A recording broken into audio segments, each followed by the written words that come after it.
Confirmed by NASA, the legendary Voyager 1 probe records an unprecedented discovery at the edge of the solar system that is revolutionizing modern astrophysics.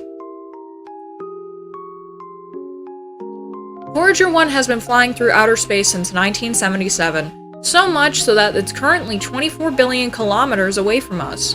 It has just caught the attention of the entire scientific community after crossing the invisible boundary that separates the solar system from interstellar space. The what? Say what? No, man. To death, bro. Say what? Yes, out there in the distance there is a wall of fire. Oh boy, the Tamaranians are coming back again. A region with temperatures of up to 30,000 degrees Celsius. If people are already complaining about the heat in Phoenix, just imagine. Well, now apparently there's like a heat warning for most of like the northern central United States to stay out of the fucking sun for the next 3 days. I guess they're going through a Keter situation. This discovery has redefined cosmic cartography and reinforces a theory called the heliopause. Stick around to learn everything related to this discovery. Stick around for my ass too, we're gonna be going over the Twitch ban bullshit again too later. What the hell? What the hell? Since its launch, Voyager 1 has flown past Jupiter, Saturn, and their moons, delivering historic images.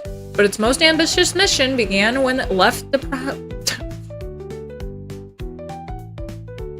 Boy, don't you just love when you're presenting something and your mouth decides to just randomly fill with fluid? Isn't that nice? Its most ambitious mission began when it left the planetary zone and ventured into the solar... Periphery? Oh, periphery. I'm dumb. They're in the heliopause. The pressure of the solar... Oh, what the fuck? Why is it yellow? The pressure of the solar wind balances with that of the interstellar medium. Far from dying in the attempt, the spacecraft sensors have detected a rise in temperature and density of energetic particles, a phenomenon dubbed the Wall of Fire. I just spoke out of my nose. What is a heliopause? Let's take it step by step. The heliopause is basically the edge of our solar system. The boundary or limit where the sun's influence ends and the rest of space begins. Beyond it, charged particles dominated by other stars flow freely. 1, it protects the solar system from part of the high-energy cosmic rays. 2, it works as a natural laboratory to study plasmas under conditions impossible to recreate on Earth. Very true. Outer space is fucking insane. Once you start looking into shit, it's nuts. 3, it provides key data about how a star's activity influences the habitability, of the worlds that orbit it. The detection of the Wall of Fire confirms that even in low-density regions, collisions between stellar winds generate enormous temperatures without damaging the spacecraft due to the lack of matter.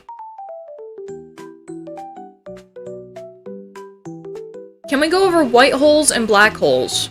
White holes are a theoretical construct in astrophysics that act as opposite of black holes, constantly pushing things away, having negative gravity. Well, apparently there have been new things coming out that black holes aren't exactly what we expected them to be in the first place.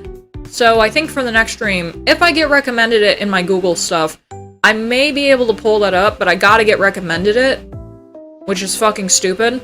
Because if I just go looking for it, we're gonna end up finding Reddit threads of people being like, no, you can't change how science is! This isn't how it was when I was a child! It's like, dude, science changes literally every fucking second. Do you not understand how insane science is? You can discover shit that you never knew about something in a nanosecond. It's like, wait a minute. Gravity doesn't make fucking sense. Like, you can have a fucking hypothesis like that. Figure it out, and then you can take it to people. The scientist will be like, hey, that's actually really interesting. We need to put this up somewhere. And all the Reddit freaks will be like, no, you can't fucking do that, because I said that gravity is normal! Like, fuck off. Space Stream! Yes, definitely Space Stream. We do have another one about Jupiter coming up in a bit, but let's finish the Wall of Fire. Wall of Fire at 30,000 degrees Celsius. NASA engineers explained that the measured temperature does not correspond to heat that could burn solid material, but rather to the kinetic energy of particles traveling nearly at the speed of light. In this extremely thin gas, collisions are so rare that Voyager 1 passes through the region unharmed like a true champion. Voyager 1 is going to get found, and at some point our fucking planet is gonna get fucking conquered by something. You know that.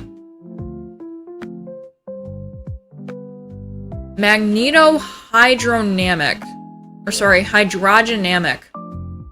Magnetohydrogenatic. Okay. Consequences. The fact that the probe detects similar magnetic fields on both sides of the heliopause is surprising to the scientific community because, until now, it was believed that interstellar magnetism would differ significantly from solar. But now we know that the solar wind drags field lines that, when compressed, generate a magnetic reconnection zone capable of transforming kinetic energy into heat. And then also more talking about Voyager 1.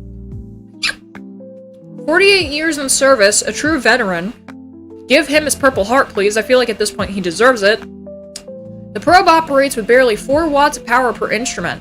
Its plutonium batteries lose energy every year, but engineers don't want to let it go and have to optimize the power budget to keep the plasma and cosmic ray sensors on. The distance causes radio signals to weaken. To compensate, NASA uses 70-meter antenna and ultra-precise receivers. I'm not good at talking about this crap. But its mission doesn't end there. They want to extend its life, at least until 2030. Will it survive? I don't care. We're talking about the Wall of Fire, boys. What comes after the wall?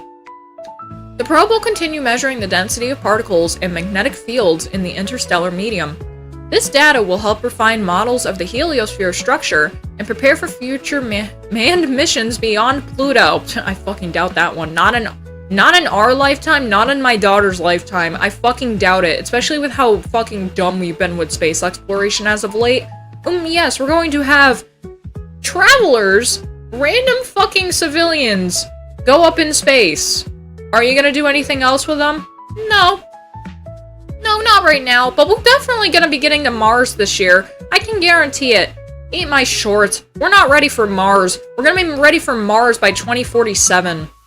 Woohoo! Voyager 1's crossing of the Wall of Fire has been a milestone. Now it's up to NASA to open new paths of interstellar exploration.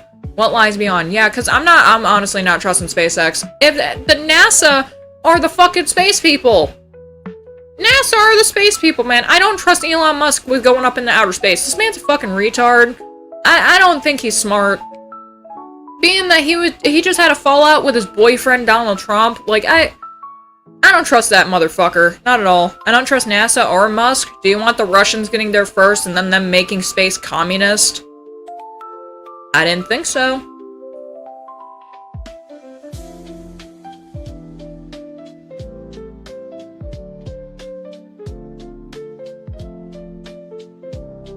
The bow shock? What is this? NASA's Voyager spacecraft revealed a remarkable discovery at the edge of our solar system, a vast region of superheated plasma reaching temperatures between, oh, this is different, 30,000 and 50,000 Kelvin. Kelvin is not the same as Celsius, though. I thought Kelvin was much hotter. This area, encountered by both Voyager 1 and 2 as they cross the heliopause, the boundary where the solar wind is stopped by the pressure of interstellar space, is sometimes referred to as the Wall of Fire. Despite these extreme temperatures, the region poses no danger to the spacecraft because of its incredibly low particle density. The high temperatures reflect particle speed, not heat felt as we experience it. Scientists believe this heat is caused by plasma compression and magnetic reconnection, where magnetic fields release large amounts of energy. Voyager's findings reveal that the boundary of the heliosphere is far more complex and energetic than previously thought. Even decades after their launch, the Voyager probes continue to offer groundbreaking insights into the dynamic and mysterious frontier between our solar system and interstellar space. We're never getting to Andromeda. Andromeda will come to us. Honestly, if they asked me up there, I would say no, since I would feel like they're trying to treat me as the space animals did. Of course, we are animals, mammals, but you get what I mean. You want to be like the fucking monkey, or the dog, or what was the last one, that fucking cat? I'd rather not be like an animal in space. They don't treat people properly in space in the first place, man. The fuck you mean my bone density is gonna fuck up if I stay in space for too long? Why can't you just even out the pressure, man? I don't need to be floating out around there. Zero gravity sickness, that's true. That true. That too.